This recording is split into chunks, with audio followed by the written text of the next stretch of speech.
What's that? Playoffs? Don't talk about it. Playoffs? You kidding me? Playoffs? I just hope we can win a game.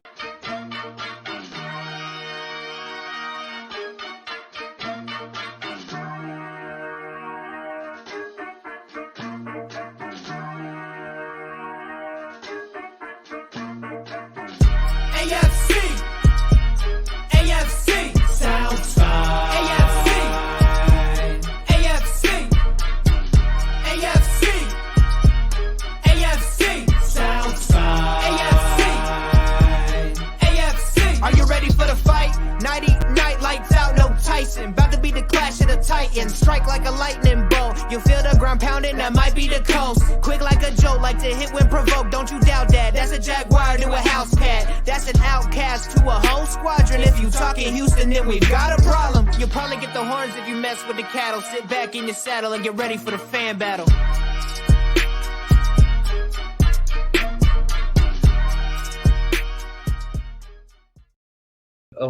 Really quickly, just don't forget to plug Sam loves Jalen Ramsey. All right, everybody, have a great night.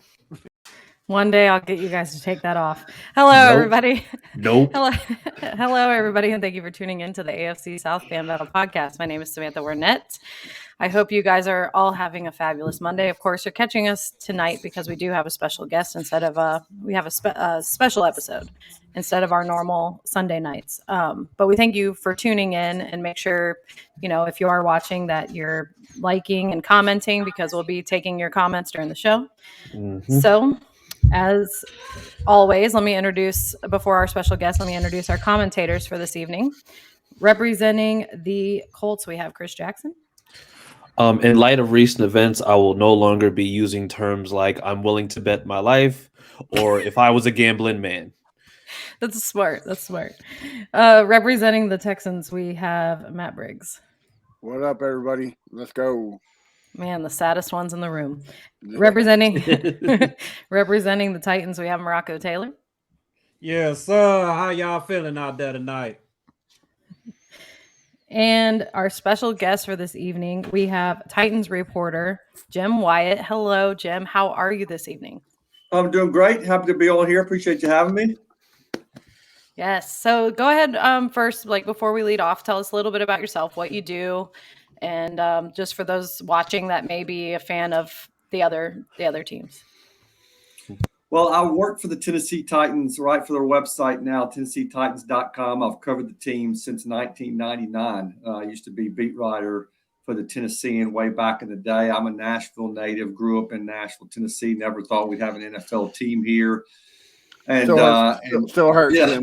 It still hurts me. You're welcome, by the way.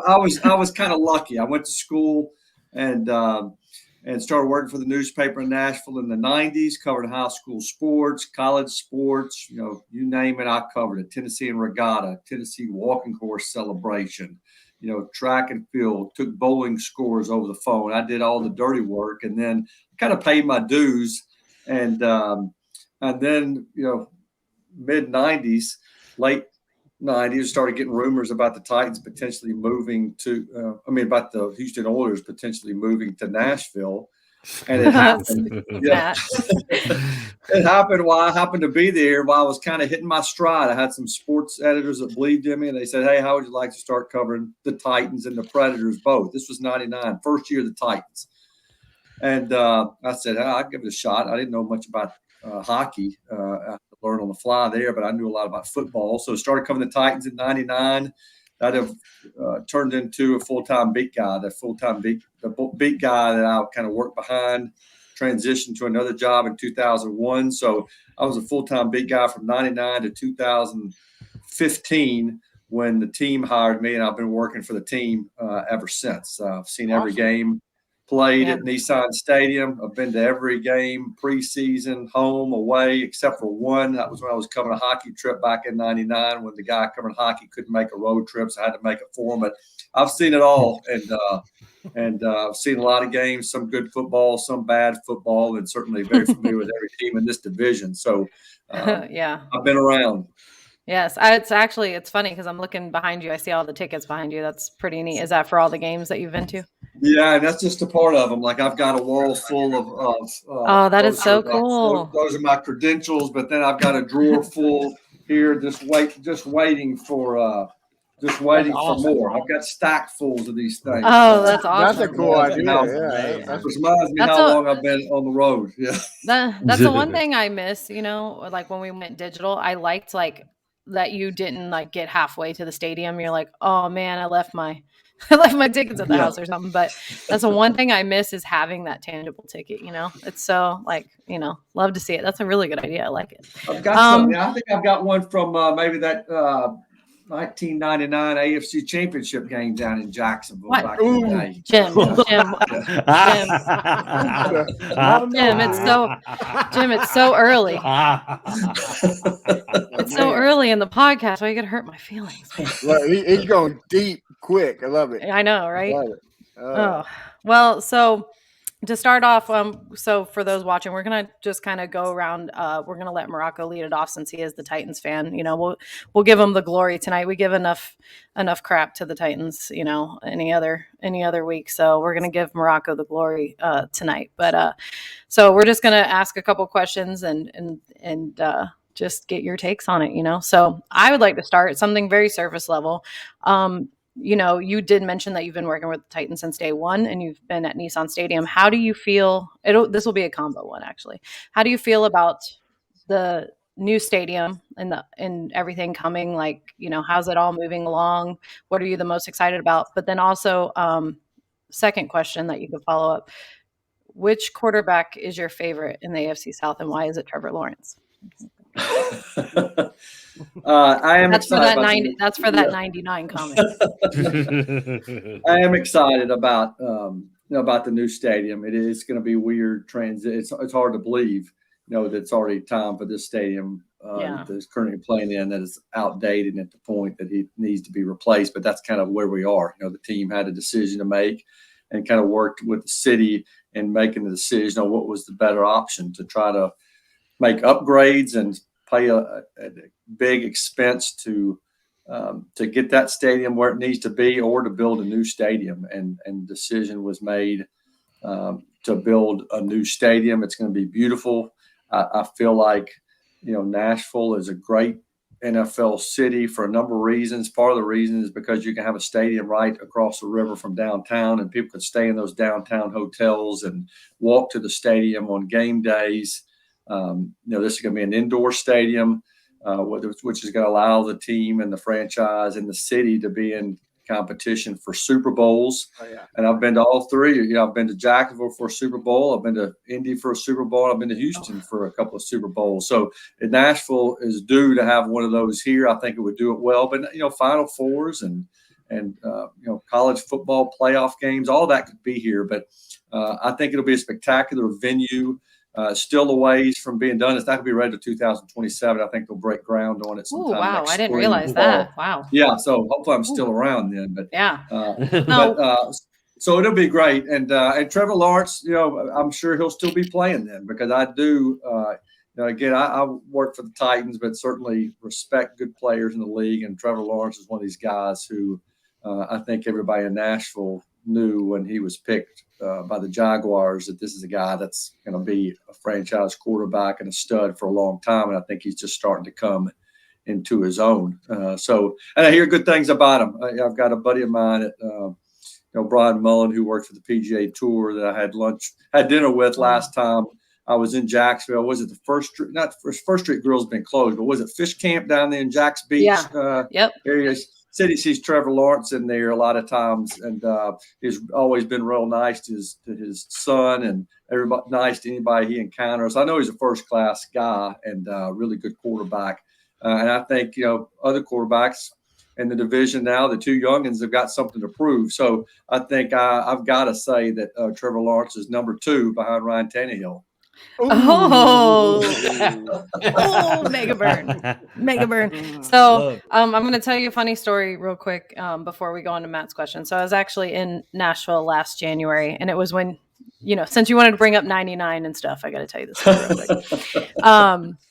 I happen to be, you know, of course, what every girl goes to Nashville for. Of course, you know, Bachelorette party, yes. Yes. Okay. So I'm up there, and my friends don't watch football, but I do. So this was the weekend that you guys were potentially going to be hosting the AFC Championship game there, and I said, guys, you know, we're gonna have to book. Like, we're gonna have to think about this because the football game, you know, but then it didn't happen. So we go down there, and I have a Jaguars beanie on. It was cold. It snowed. I got to see snowfall for the first time in my life, by the way. Native Floridian, wonderful.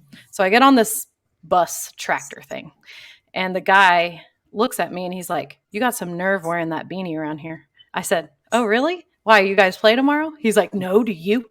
I said, "No, but I know we suck, so you're not telling me anything I don't know, you know?" So then he literally takes this tractor, and I guess normally they go around like Broadway. He literally took it down to Nissan Stadium and wrapped Nissan Stadium. And then all the other girls on the bus were like, "Woo," you know, having a good time. And I'm sitting here like, are you kidding me? This guy just literally trolled me because he knows that I was talking crap and I can't get off this tractor bachelorette thing right now. So it was all in good fun. It was funny. But anyway, well, Matt, you got a question? Well, yeah, I was going to ask what your thoughts of the other teams in AFC South, but you know what? You said you've been to every game. I was at this game. You probably were too. The Andre Johnson and Cortland Finnegan fight. How was it seeing that on the sidelines? Was it as great as it was in the stands, or was it even better field view?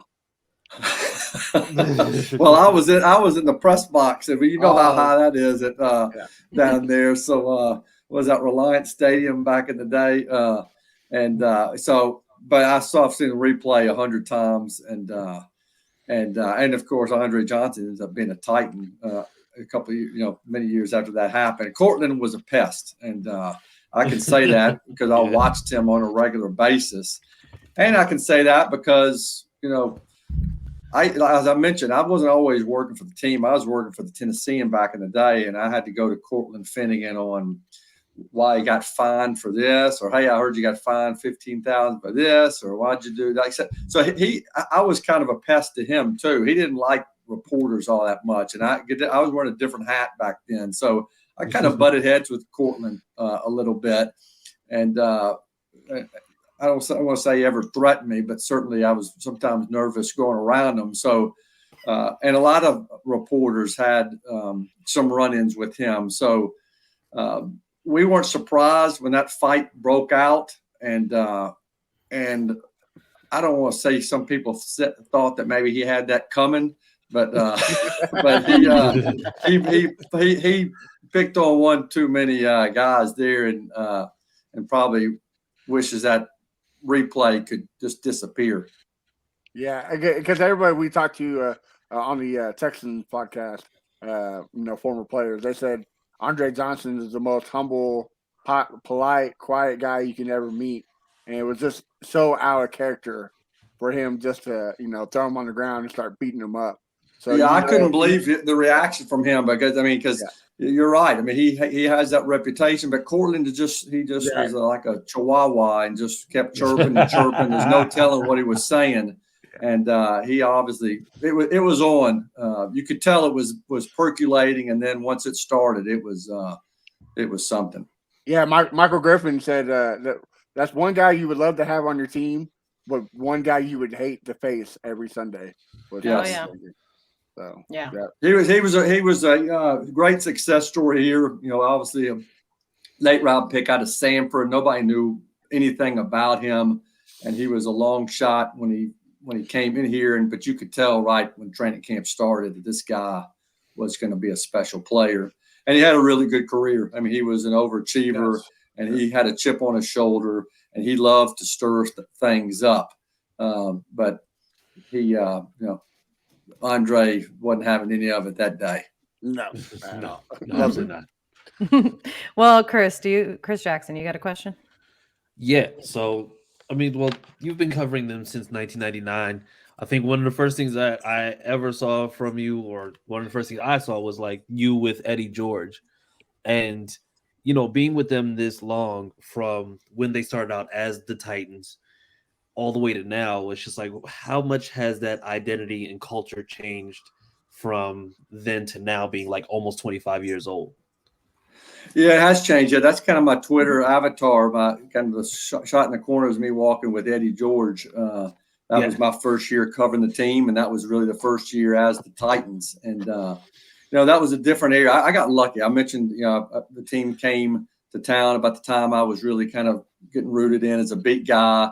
And then they move here, and all of a sudden they're in the Super Bowl the first year, and they had guys like Eddie George and Steve McNair and Javon Curse and Bruce Matthews and Samari Rowland, Blaine Bishop. I could go on and on. I mean, it was a great team. They went to they went to the playoffs 4 times the first 5 years as a Titan. They went to 2 AFC Championship games. They went to a Super Bowl, and they really kind of spoiled the fan base here to some degree, because when the fall came, which was around 2004 was really the last. That was supposed to be the last year of that run, and then that team was ravaged by injuries, and then all of a sudden, you're 2005, 2006, you're picking early in the draft. So, but that team set the culture, and it really established the fan base here, because this team, nobody cared about the Oilers when they first moved to town, because they played in Memphis the first year and probably had 15,000 people going to games. They played at Vanderbilt Stadium as the Tennessee Oilers,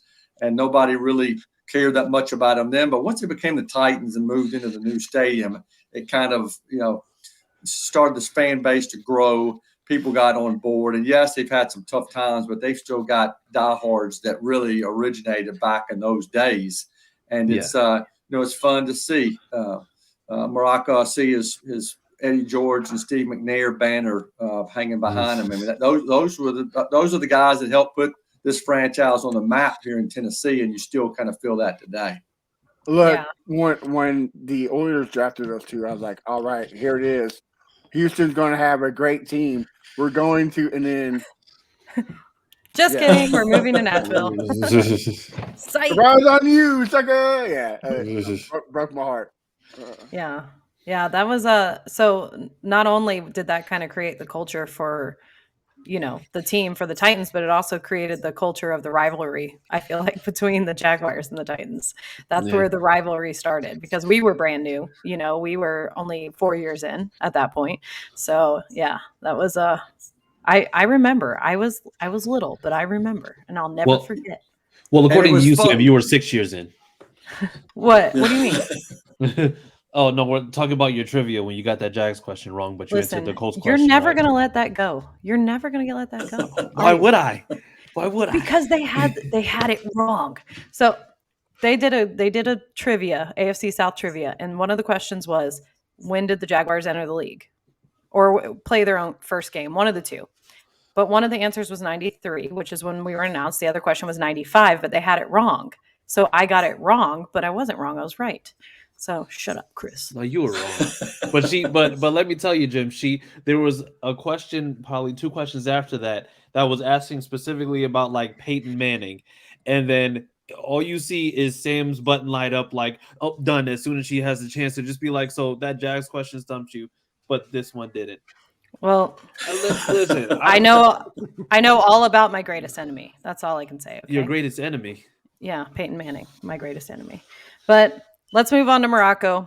And before we get to Morocco's question, I want to tell you a little story about me and Mr. Morocco this year. January? Yeah, it was in January.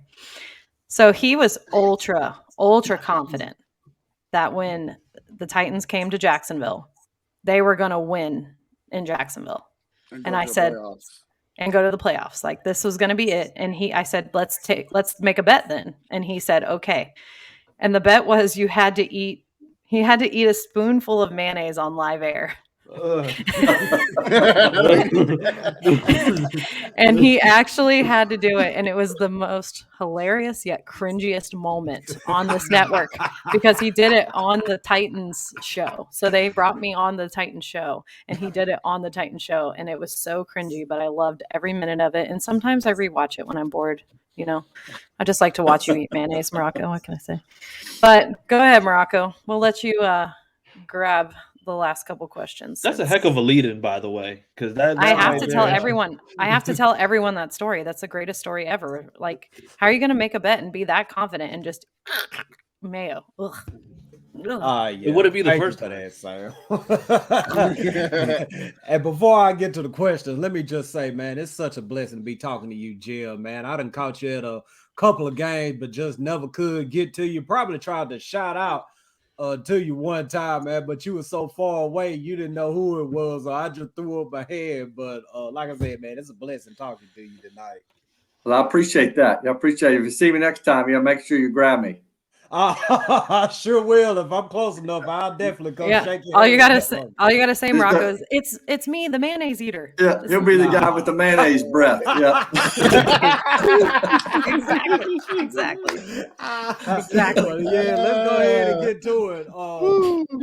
First question for you, man. I want to talk about Traylon Burks, man. I honestly think he's gonna be that dude, man. I mean, you got some people who feel that way, and some who feel like he's got to, prove it a little bit more.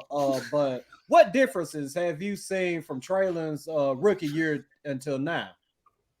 Well, he does look good. I do think he still has to prove it, because I've seen some Titans fans saying, "Oh, they're better off with Traylon Burks and AJ Brown," and I'm not going there yet, because AJ Brown was a stud here in Tennessee. He was a stud in Philadelphia. Traylon Burks is not at that level yet. I'm not saying he can't get there, but he's got to do more to establish himself. And part of that, the big part of that, is just staying healthy. He's a completely different looking player this year than last year. This time last year, he was having trouble finishing a practice. He was having people ask him questions about his asthma, about his conditioning, whether he and his biggest issue was just staying on the field and being able to get better. And then the season started. He still struggled with that some. Then he had a turf toe injury he was dealing with. He had some other ailments that slowed him down. He really never hit his stride. He had some moments, but just was not really able to sustain it. He looks different this year. Like, he's been in the building the entire offseason. He's in shape. He looks stronger. I don't think he's dropped. It seems like every team period in OTA so far, and I've been in all 6 of them for the Titans, that seems like he's caught the first pass of every team period since they started doing that. And I don't think he's dropped a pass yet. So he's hungry. He's motivated.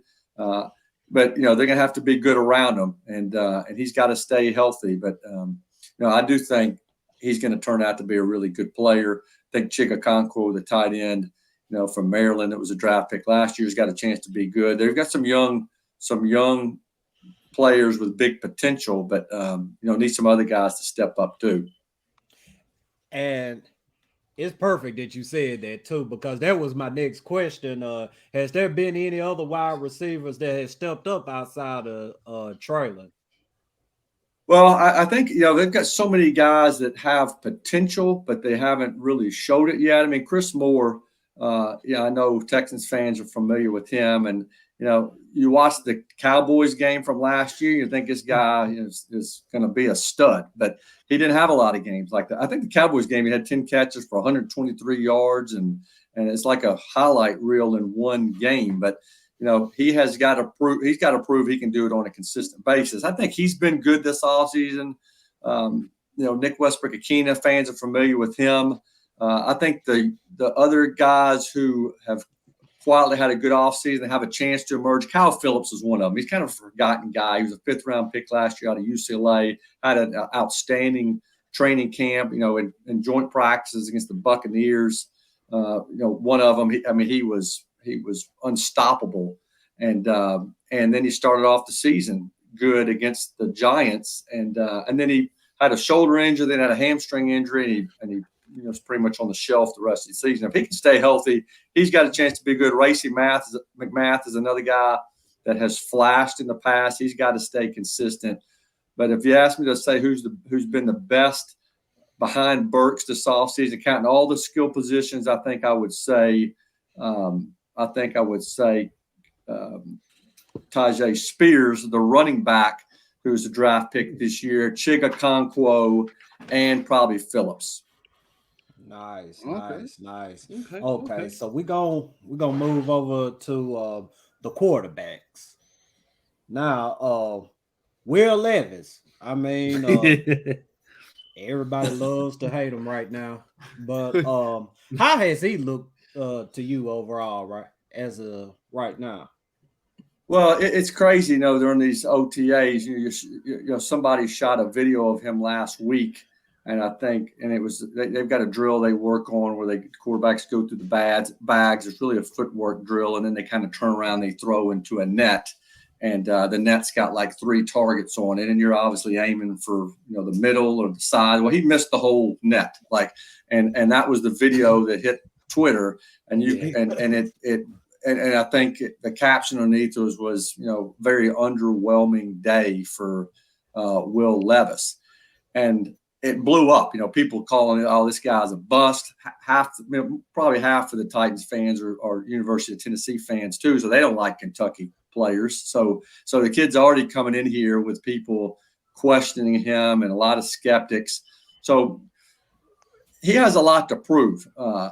He hasn't come out and looked like Joe Montana right out of the gate, but he's not supposed to. He's a rookie. I think he has made progress. I mentioned I've watched all 6 OTAs. He hasn't thrown a pick since I've been out there. Yeah, he's missed some. He needs to improve his accuracy, but he's learning. And I can't say coming in the draft that he was my top quarterback. I think when I ranked him, I had Young and I had Stroud and I had Anthony Richardson. I think probably had him as number 5 on my list because I had Hendon Hooker above him because of a lot of the stuff I saw at Kentucky last year. But I think you got to factor in he was playing with, behind a pretty bad offensive line. I think his receivers didn't compare to what some of the targets these other quarterbacks dealt with. And I think now he's here. He's just got to settle in and people have got to be patient with him. He's not supposed to play this year. Ryan Tannehill's going to be the starter. He was drafted 33rd overall to potentially be this team's future, and now he's got to just focus on getting better. So he's shown improvement since he's been here. He's not there yet, but right now I feel safe in saying he's a better option. I think is the number 2 ahead of Malik, and he's only been here for a month. And it's crazy that you say that too, because him and Tannehill pretty much went through the same situation last year. I mean, Will Levis behind a bad offensive line, Tannehill behind a bad offensive line, struggling with the receivers. I mean, and now they on the team together. So, I mean, hopefully Tannehill can I don't want to say the word mentor because Lord knows, but hopefully Tannehill can show Levis a few things, and Levis can, take heed to what he's seeing and eventually step up into that role. But my next question is about Malik. I'm sorry, the comment. The comment. What? Which one? Say it one more again. And Tannehill will be the starter. Oh yeah, he will be the starter. Let's get that. Yeah, and what I said about Malik, and is I'm not trying to slide him when I say that about Will Levis being a better option at number 2. I think that's just being realistic. I mean, the Titans didn't pick Will Levis, move up in the draft to get him at 33 to have him be the 3rd team quarterback. That's just the reality. And Malik has made strides himself, but when he was picked last year, the plan was for him to play potentially at the earliest 2024. Well, we all know what happened. Tannehill got hurt last year. He only played in 12 games. Malik had to play a bunch of games, and he proved that he wasn't ready. I think Malik has been great. I don't want people to misunderstand. I think he's been great in his willingness to do everything he possibly could to get better. And that's being in the building, that's getting himself in shape, that's spending extra time with quarterback gurus.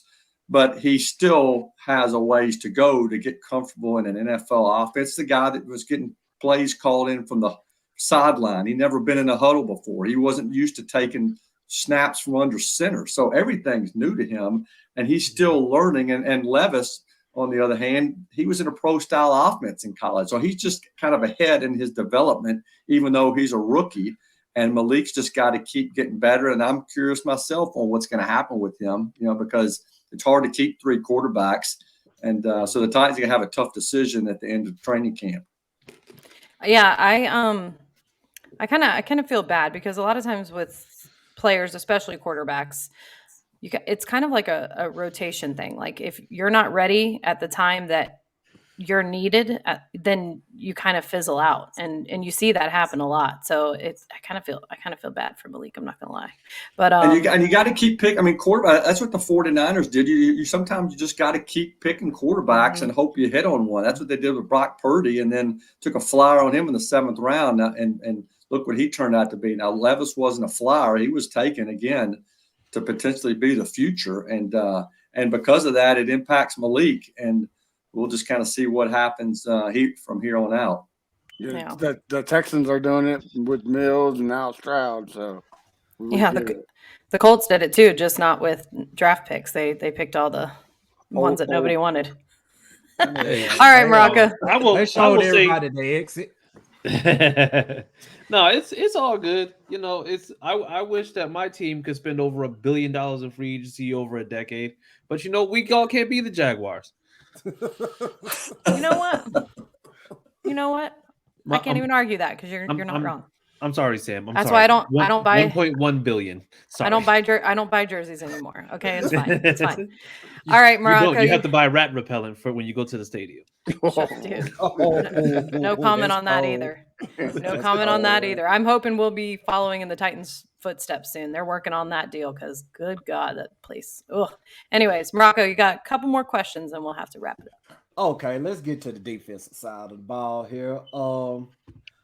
I wanted to ask you another question, but I'm gonna go ahead and take a swing at the 2 real questions I want to ask. He's got questions over here like a CVS receipt. Let me show you. This are all the questions I had ready for Jim. My God.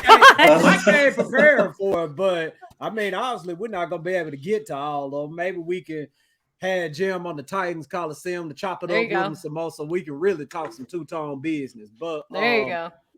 Okay, so the question on defense I want to ask you, the Kevin Byard situation. I mean, everybody knows what Kevin Byard and the Titans are going through right now. But do you expect to see him back with the team tomorrow for mini counts? And also, if he doesn't show up, what would that mean? Yeah, now tomorrow's a big day for that because Kevin Byard is a guy who has been here for the most part throughout every offseason program since he's been in the league. And maybe he's missed an OTA here and there, but he has made his presence felt here. He said he thinks it's important to be here, and this year he's not. And that's because of some things that have gone on behind the scenes because of his contract. And Rand Carthon has made no secret about the fact that they asked him to take a pay cut. And I don't, judging from Kevin's absence, I think that tells you he probably thinks he doesn't deserve to take a pay cut. I will say that I have heard optimism around that situation. People feel like close to it, feel like it's going to get resolved in a manner that keeps Kevin with the team. Mike Vrabel said he saw him at the golf course recently, and they had a good conversation. But tomorrow is the day when these off-season workouts become mandatory. So I do expect him to report. Now, I've also been around long enough to remember situations where guys report, but that doesn't necessarily mean that they're on the field, because if they're on the field and there are liability issues you potentially could be dealing with. So I don't know what it's going to look like tomorrow. I think Kevin's there, but I myself am curious to see whether he's out there. And, if you're a fan of the Titans or somebody that's affiliated with the franchise or not affiliated with the franchise, you wanted to work out with Kevin Byard. He's a great guy, great representative in the in the city, done so much in Nashville and been just a great ambassador for the franchise. It's hard to picture him not being on this team. And if that doesn't end up working out that way, it's going to be weird, and they're going to be in a little bit of trouble because they don't have a lot of depth at safety, and that's one of the reasons why Elijah Molden's been working there this offseason. Nice. Before you ask your last question, Morocco, I have to bring up this comment, like especially for the people listening on the podcast, because it's so funny. It's so funny. He says, West V Mountain says Morocco's got more questions than the Titans scored touchdowns in 2022. Yeah, I could help but to laugh at that one. I was dying. I was trying to be quiet, but it was so funny. All right, go ahead. It was a tough year. A lot of games with single digits and teens this past year.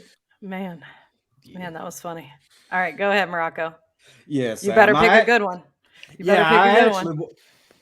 If you would, just if one favor, I need one more question with him after this one, because the last question, it's pretty much going to be a great outro for Jim. All right, you got it. All right, so Christian Fulton, we know he missed the first week of OTAs. He reported back the following week. But when Mike Vrabel was asked about Fulton and his whereabouts, he simply answered no. Ooh. Is there any tension between Mike Vrabel and Christian Fulton? Wow. Well, Vrabel's in a little bit of a funny spot because, I think obviously he wants guys there. That's how you get better as a team. Christian Fulton's been a guy who's had some injuries during his time with the team. They want him there working with their training staff. They want him there to have eyes on him and help him get better. Vrabel can't call guys out necessarily for two reasons. One is because, again, it's not mandatory and it's voluntary, and you can't put pressure on these guys to show up, if it's not mandatory. And two, when Vrabel played for the Patriots, there were a lot of off seasons where he didn't show up for these off season workouts. So I think he knows it'd be a little hypocritical if he's coming down too hard on one of his players. Because if you get on the internet and Google Mike Vrabel and off season program, you're probably going to find some search results that mention him not being there. So that might have something. Yeah. So that may have something to do with it. I think Vrabel likes Christian Fulton. Vrabel did mention him earlier this offseason as being a repeat offender for certain injuries. I'm sure that struck a chord with Christian Fulton. So maybe there's a little something percolating there, but I don't think it's anything they can't get past here this offseason. Fulton's a really good guy and not looking to stir things up. Vrabel's looking to stir things up sometimes, but maybe not in this case. All right. Last question, and we're going to go ahead and let you get on down, Jim.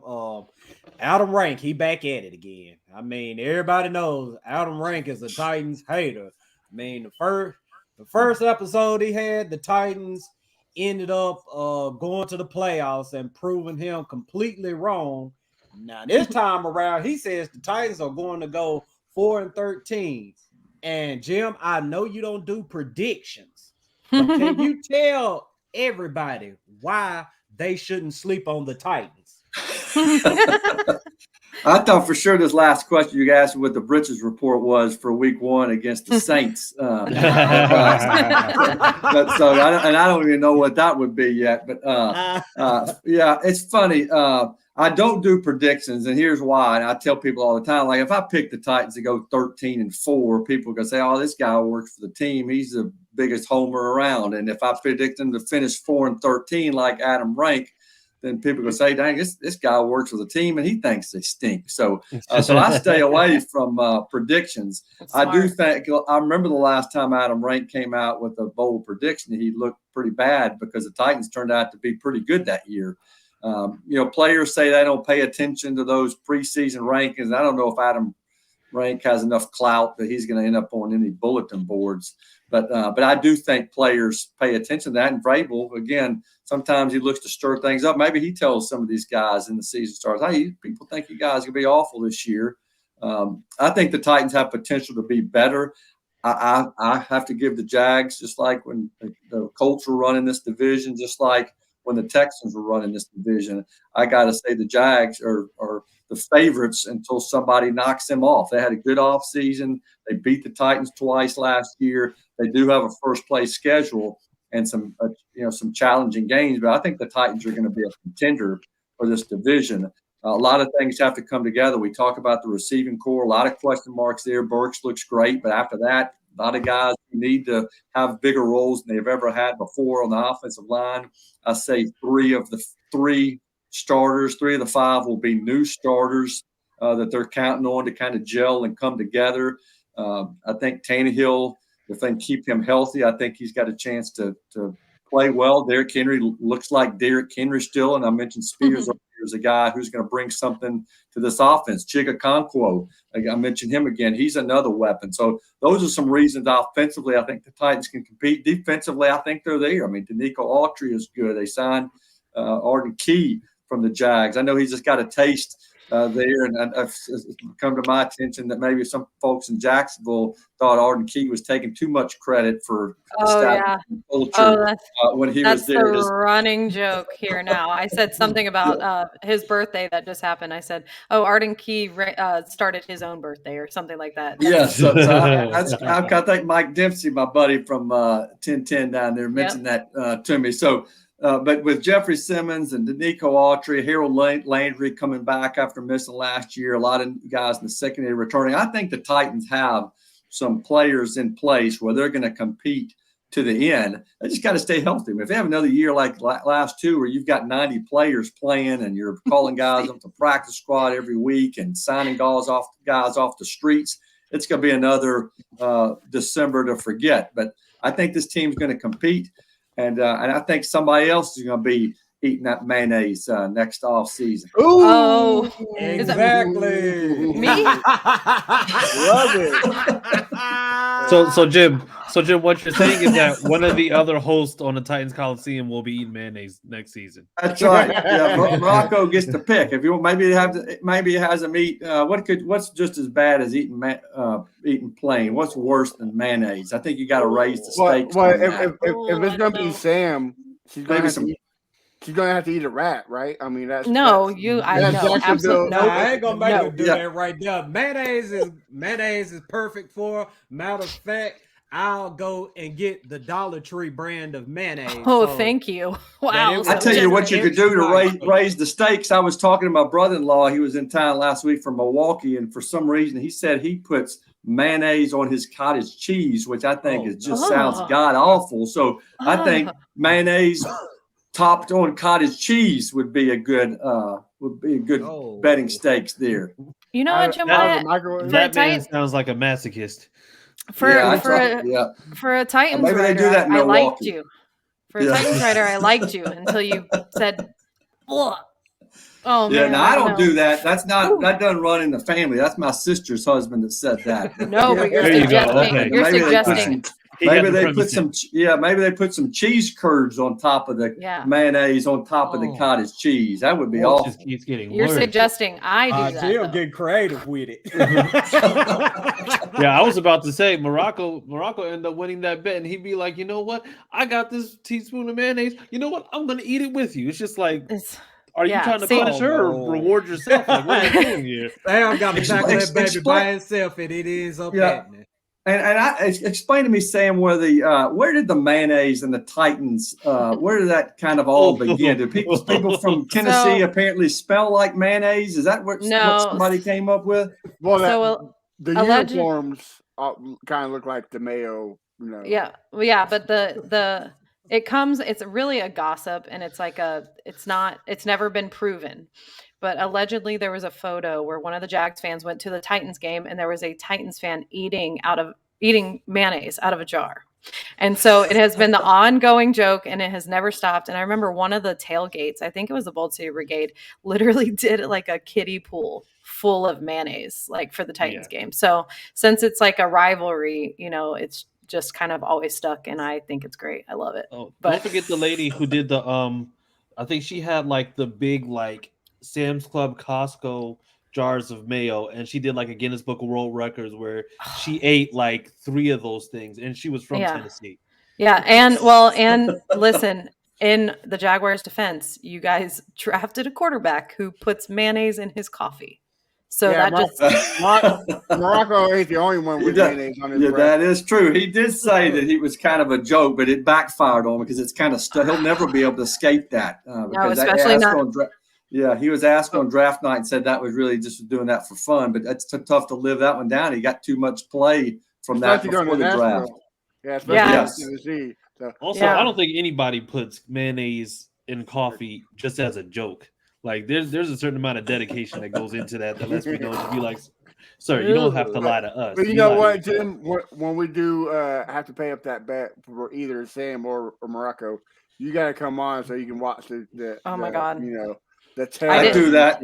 I'll do that. Jim's like, I won't make time that day. See, the last time I lost a bet, I did it the smart way, and I had to donate to the Boys and Girls Club of Middle Tennessee. But you know what? I'll do it. Why not? I believe in my team just as much. I'll do it. I believe you Got eat mayonnaise on your own personal time, because I ain't gonna lie. Every time you say something about mayonnaise, I just see the little sparkles come up in your eyes. Or whatever. You got some room to talk over there too, Tone Blue. I'm just saying. All right, Jim. Well, listen, we really appreciate you coming on tonight Very much. Yes, and thank you. answering our questions and dealing with us degenerates and our stupid mayo jokes. Tell us, Speak for yourself. I'm awesome. Tell us, where to find you, like on social medias and stuff like that.